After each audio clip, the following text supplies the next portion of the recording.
Grayscale dropped their new record, The Hart, spelled Hart. We got to chat with Grayscale, with Colin Patrick Yes. Walsh about Shut the the fuck up. album. Yeah. Long time coming.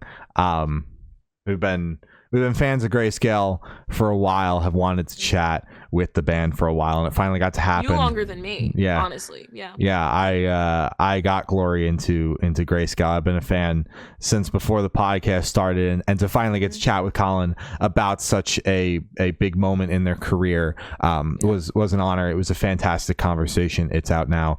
If you want to check it out, it'll also be linked in the description of the review of this. If you're watching the full thing, it's not linked, but if you're watching just the review clip, it is down in the description, so you can just go watch it after this. How convenient. Please finish the Isn't review it first. great? Yeah, like let us get this watch time, and then Yeah. you can go And then and you then can go. watch the entire interview, and let us get that watch Yeah. time. And Yeah, please like and subscribe and all that fun stuff. But this album is awesome. It perfectly encapsulates everything that the band has done up until this point, and then the Bruce Springsteen influence that we talked about in the interview. Because there were moments in this record where I was like, the band is embracing their inner Bruce Springsteen right now, this very second. But there were plenty of times where I was like, damn, this feels like a callback to this record or that record. Because I genuinely believe they have a flawless discography, so many fantastic records. And this is just another addition. Really, my only gripe, and it's not about the album itself, is that it came out in January, and I'm gonna have to remember this album come springtime, because that will be the ample time to consume this. Grayscale for me is the definition of a spring and summertime band. It is not a band I normally it's not a band I typically go for in the winter. Granted, the subject matter not always the most upbeat, happy go lucky sounding, but the instrumentals drive the happy endorphins in my brain, even if Colin is singing about the most fucked up shit ever. I'm thinking happy, fun. It's getting me up. It's getting me excited. So that's when I'll be spending a lot of time with this record, but I am really amped on it. My favorite run is Summer Clothes, Some Kind of Magic, and Dance with Your Ghost. 3 catchy ass bangers. I got to hear this record live before it came out. I was at the pre-album release show in December in Philly, and Some Kind of Magic and especially Dance with Your Ghost were the 2 unreleased songs that I came away with being like, those had me super excited for the record. Because getting to hear the album live before getting to hear the record, as the album, was definitely weird, off-putting. Didn't know what to expect. The crowd was obviously kind of weird, because you're going to play 10 unreleased songs to a crowd of people and they're supposed to engage with it. People didn't really engage. It was really kind of a strange vibe.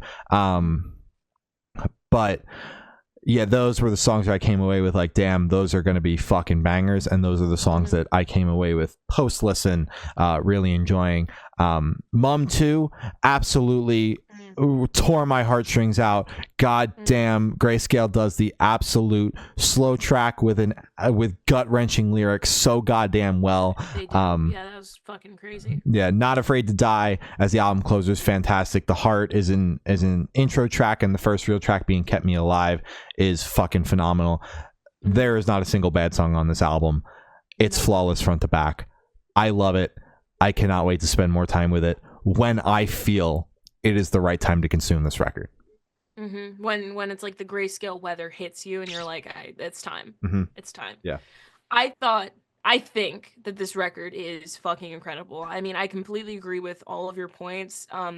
The Heart as an opener to then Mum 2, in my opinion, being the closer. I think Mum 2 would be an incredible closer, but because then it just goes like straight back up with Not Afraid to Die. And I understand, like, you can't just like leave it on like a super, super heavy note, but I think it would have been a nice closer.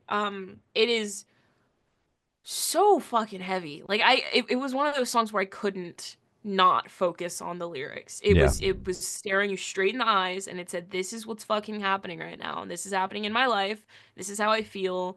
And you just have to acknowledge it. It's nothing that's overcrowded with busy instrumental that you can kind of like half listen to. It is so clear and direct, and it was done so beautifully, and I fucking loved it. I completely agree with Summer Clothes.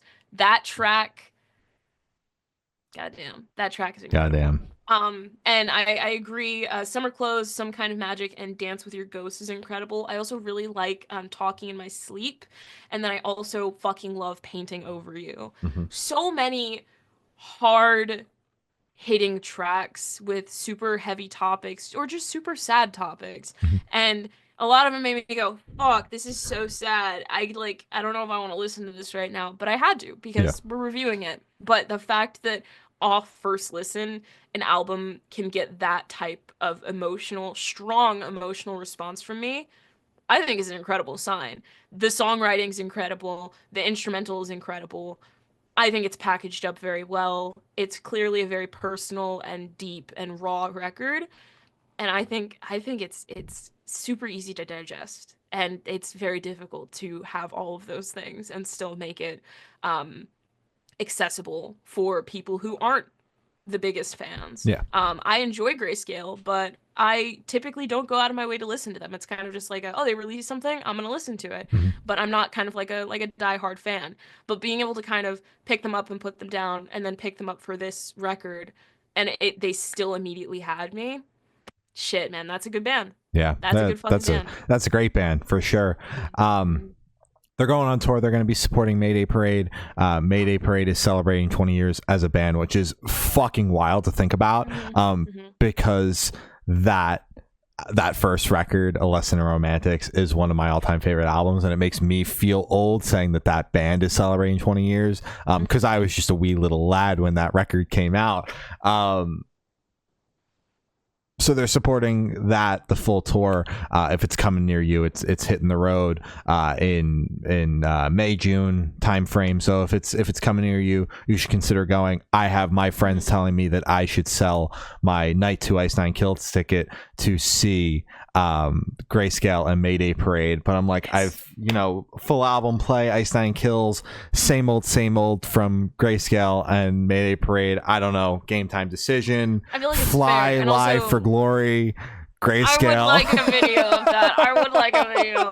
Because I'm not going. Yeah. But if someone could send me a video of that, I would be very happy. That's all I care about. I think I'm locked in on Ice Nine Kills, but I will be living vicariously through all of the people, all my friends that decide to go to the Grayscale show instead, because I will be the only one at the Ice Nine Kills show. Damn, maybe you should sell that ink ticket. Ah, I don't Game care Time that much Decision. about Fly Dog. But I have an Ice Nine Kills weekend lined up, dude. Like, seeing him open for Metallica and Limp Bizkit, which is wild, and then the two Ice Nine Kills nights in a row playing the two Silver Scream albums. So Game Time Decision. But if that Mayday Parade Grayscale tour is coming near you and you're not seeing Ice Nine Kills like I am, you should consider going, because that's a fantastic tour. Great bands as always. Mayday Parade, Grayscale always put on fantastic performances.